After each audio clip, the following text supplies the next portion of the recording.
J'ai reçu une demande d'aide d'une femme qui véritablement souffre dans son cœur. Elle est même peut-être prête à se suicider.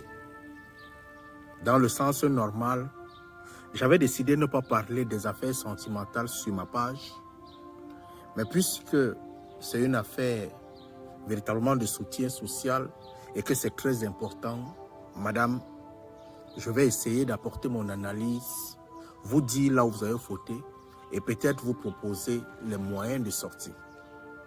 Je ne suis pas spécialiste en amour, il faudrait voir ma collègue Anola, elle maîtrise mieux.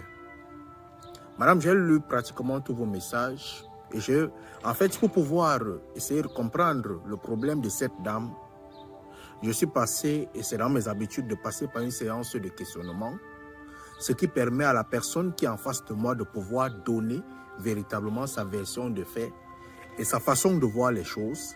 Et derrière ces réponses, je peux faire une analyse et voir là où la personne a fauté ou sinon là où la personne se fait maltraiter. Ma sœur, dans vos messages, je constate que vous avez fait 3 erreurs. Ce n'est pas seulement vous, vos parents aussi. La toute première erreur, c'est que vous avez soutenu le beau-frère. En soutenant vous le beau-frère, vous l'avez mal fait. Un être que vous aimez, vous êtes une femme, nous sommes des Bantous, nous sommes africains. Dans les pays africains, normalement, c'est l'homme qui dote la femme. C'est l'homme qui fait des efforts pour aller chercher les moyens de subsistance. Même quand il est pauvre, il devrait faire tous les moyens pour pouvoir prouver, parce que un homme qui prend soin de sa famille, qui prend soin de sa femme, qui prend soin de tout, qui prend soin de sa belle famille, c'est un homme qui est en train de prouver qu'il est capable. Mais lorsque un homme, on commence à prendre soin de lui, on est en train de démontrer à l'homme là qu'il est un incapable. Alors, les erreurs que tes parents ont fait de pouvoir vous soutenir lorsque vous étiez à l'école, ce n'était pas mal, mais ça a été mal fait. Pourquoi ça a été mal fait? Prendre financièrement les moyens financiers et même les moyens peut-être physiques pour pouvoir soutenir l'homme, c'est démontrer aux yeux de cet homme-là que votre fille, leur fille qui est toi, est une fille délaissée, qui est abandonnée, qui n'a pas de valeur, et que c'est lui seul qui est le seul homme qui puisse te donner une certaine valeur. Alors les parents, derrière ce comportement, sans toutefois s'en rendre compte, ils pensent bien faire, mais ils sont en train de détruire ton avenir en montrant à cet homme qui est en face de toi que toi, tu es une personne qui est négligée, peut-être tu n'es pas belle, peut-être ils n'ont pas la chance à pouvoir te trouver un autre mari, et que le seul mari qu'ils peuvent avoir, c'est de t'acheter, c'est-à-dire que c'est de te vendre. Dans ce type de situation, quand vous rencontrez un homme qui est pauvre, qui n'a pas de moyens, vous l'aimez et vous voulez le soutenir, la stratégie est de lui donner un travail. C'est mieux de lui donner un travail et qu'il puisse peut-être faire ce travail pour longtemps. Pas pour longtemps, mais qu'il puisse faire ce travail et vous le payez très cher, c'est-à-dire que vous payez énormément, mais l'essentiel est qu'il puisse faire un service. Exemple, si par exemple ton mari n'a pas d'argent, tes parents pouvaient l'appeler et lui dire que notre jardin est sale. Est-ce que véritablement, mon beau, tu peux venir nous soutenir pour ça? Lorsqu'il vient soutenir, il nettoie le jardin, il fait ceci. On récupère une bonne somme d'argent, on lui donne. On lui dit que c'est le salaire pour le jardin. Ça devient le salaire pour le jardin et non l'accompagner parce qu'il est avec toi, la fille qui n'a pas encore épousé. On peut l'appeler, on lui dit que non, mon fils, s'il te plaît, la semaine prochaine, viens un peu pousser la voiture de ton père, c'est un peu mal garé dans le garage. La semaine prochaine, viens un peu nous sortir les poubelles. On lui donne un service, il rend ce service et on le paye par rapport à ce service. Ça va faire en sorte que l'homme, dans sa psychologie, va penser qu'il est en train de faire un service et on l'a payé pour ce service, bien que la somme soit élevée. Mais il ne gardera pas dans l'esprit que c'est parce qu'il est en train d'être avec leur fille, on est en train de le supplier d'être avec toi. Deuxième des choses, toi-même tu soutiens ton mari. Ce n'est pas interdit de soutenir son homme. Ce n'est pas interdit à une femme de soutenir son homme. Mais la manière de soutenir l'homme, je dis bien nous sommes africains. Chez les Européens, c'est très différent. Chez les Européens, l'homme dépose sur la table, madame dépose sur la table. Chez les Africains, l'homme prend soin de la femme. Lorsque la femme commence à prendre soin de l'homme, elle commence à se dévaloriser petit à petit. Et lorsque donc une femme a beaucoup d'argent et qu'elle sent que son homme n'a pas de moyens et qu'elle devrait soutenir son homme, elle devrait utiliser des stratégies dignes de ce nom. Peut-être organiser un truc et lui faire un cadeau. Peut-être l'amener peut-être dans sa zone de travail et on lui fait un cadeau, une copine lui fait un cadeau. Peut-être faire intervenir ses parents qui vont lui faire un cadeau. Peut-être faire intervenir un frère.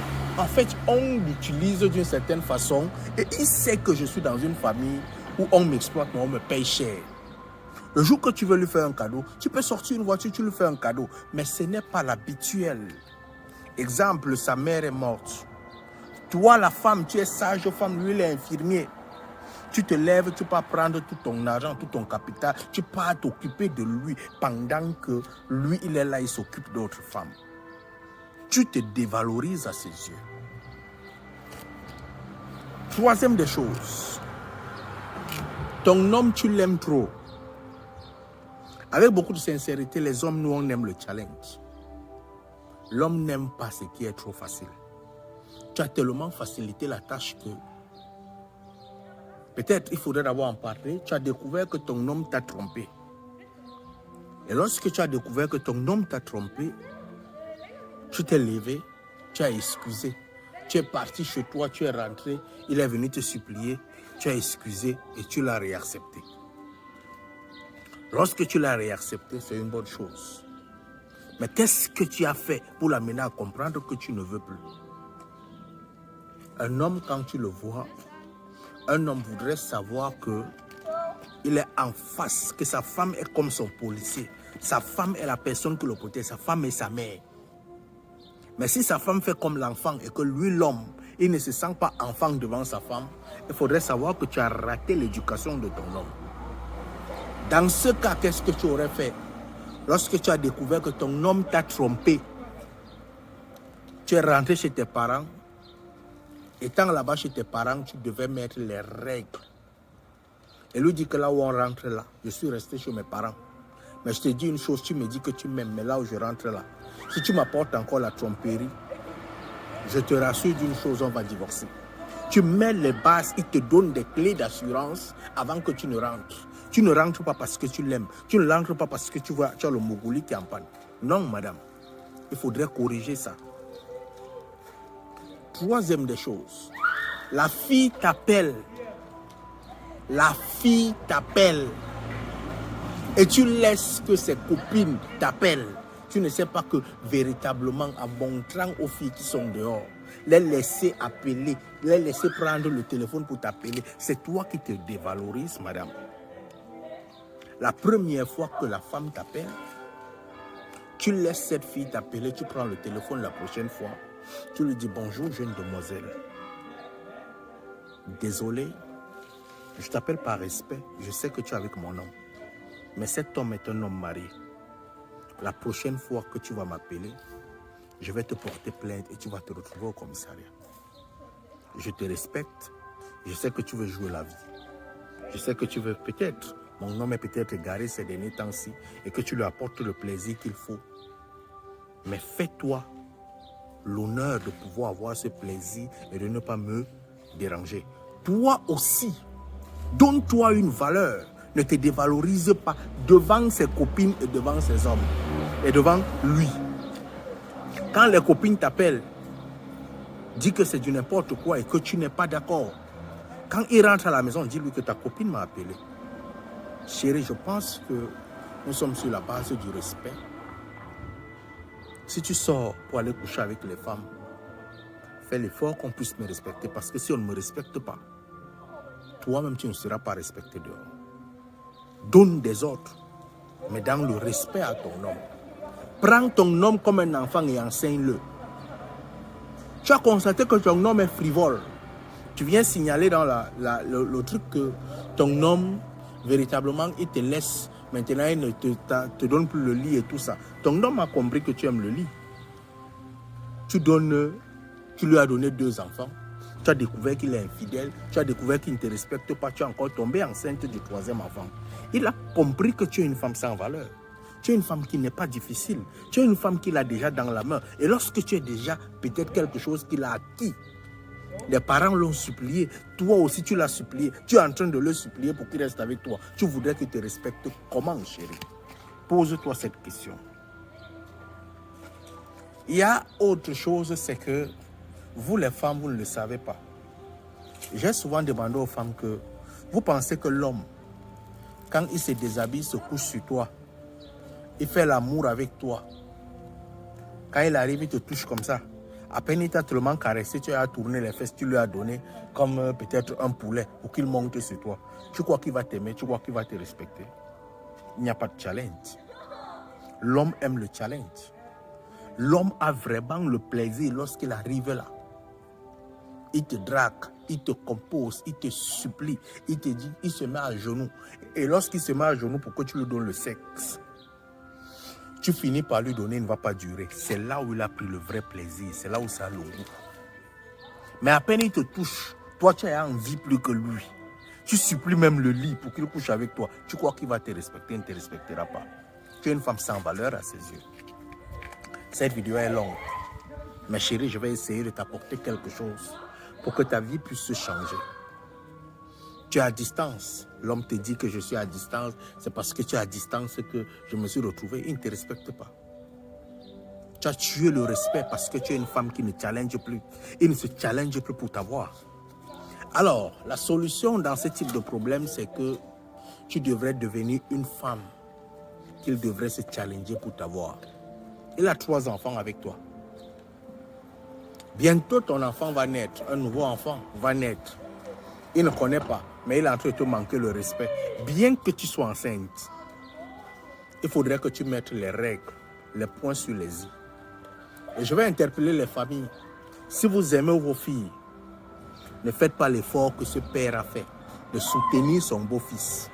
On ne soutient pas comme ça. On soutient stratégiquement le beau-fils. Moi-même, si la belle famille me soutient, je ne respecterai pas leur vie. De cette façon, il faudrait qu'ils me soutiennent d'une façon stratégique. Là où tu es enceinte, la proposition que je te donne, c'est qu'il faudrait que tu te battes à pouvoir montrer à cet homme que tu es une femme de valeur. Que tu es une femme qui n'aime pas le sexe, tu es une femme qui veut se faire respecter, tu es une femme qui doit changer, tu es une femme d'une vision future, une femme de la transformation. Ce que tu vas faire, puisqu'il ne t'écoute pas, puisque tu ne parles pas avec lui, je vais t'inviter à entrer en connivence avec ton médecin, avec celui qui te suit. Tu peux stimuler la maladie. Et lorsque tu stimules la maladie, si c'est un homme qui trouve que tu as de la valeur, il viendra te visiter à l'hôpital. Mais si tu n'as pas de la valeur à ses yeux et qu'il n'est pas capable de venir te visiter à l'hôpital, chérie Coco, fais ton enfant et demande à Dieu de pouvoir véritablement t'accorder un autre homme. Parce que celui-là est égaré. Tu n'es plus. C'est-à-dire que même ce qu'on appelle le micron, tu n'es plus. Mais si tu stimules la maladie, tu te retrouves à l'hôpital et cet homme a la chance, ou sinon a le courage de venir te trouver à l'hôpital. Lorsque tu arrives à l'hôpital, qu'il vient te visiter à l'hôpital, avant qu'il ne s'asseye, dis-lui, tu sais, je sais que tu es venu me visiter à l'hôpital, mais je suis prêt à mourir avec ton enfant dans le ventre, parce que tu veux me tuer. Tu as décidé de me tuer. Mais je vais me battre jusqu'à accoucher. Et lorsque je vais finir d'accoucher, je pense que je vais te laisser avec ton nouveau-né. Je vais te laisser avec ton enfant. Ne lui montre pas trop que tu aimes ton enfant. Je vais te laisser avec eux. Et moi, je partirai chez mes parents. Je vais aller me lancer et chercher une autre vie. Parce qu'à tes yeux, je n'ai plus de valeur. Il faudrait que tu prennes soin de ton enfant, que tu prennes soin de ton nouveau fils. Que tu prennes soin de ton nouveau-né. Prends une autre femme, mets-la à la maison. Moi, je ne vais pas mourir. Je t'ai beaucoup aimé. J'ai fait l'effort pour que tu deviennes un homme de valeur. Mais la situation où nous sommes, où je vais mourir, où c'est toi. Mais là, je comprends que c'est moi qui vais mourir parce que je suis devenu un objet à tes yeux. Madame, il faut avoir ce courage de le lui parler et lui dire que le jour où l'enfant va sortir, tu seras sûr que tu vas laisser cet enfant. Et avec lui. Je te conseillerais, moi je le dis, il y a des choses que pour pouvoir transformer, il faut le faire. Quand tu finis d'accoucher, tu appelles même peut-être chef du village, ses parents et tout ça. Tu leur annonces que quand tu sortiras de l'hôpital, tu laisseras l'enfant avec lui et les autres enfants. Toi, tu vas aller chercher ta vie, c'est toi qui vas laisser le couple. Parce que là, tu ne peux plus supporter, tu ne veux pas mourir. S'il est un homme qui te respecte encore, il va changer les choses dans sa vie. Mais s'il n'est pas un homme qui se respecte, qui te respecte toi, il ne changera pas. Mais si tu as la chance qu'il change et que tu te rentres chez tes parents, même si tu fais un jour, deux, il a le nouveau-né entre les mains, il faut savoir punir aussi l'homme. Il a le nouveau-né entre les mains et qu'il revienne te chercher, remets les bases au sol. Dis-lui chérie, tu sais on s'est marié? Oui. Tu ne m'as peut-être pas doté. On t'a accompagné. Tu crois que tu es devenu super, tu crois que tu es devenu Superman parce que je sors l'argent pour te donner. Tu crois que je n'ai pas la chance d'avoir d'autres hommes. Tu crois que je ne peux pas me marier ailleurs. Je t'ai aimé. Mais je m'aime aussi.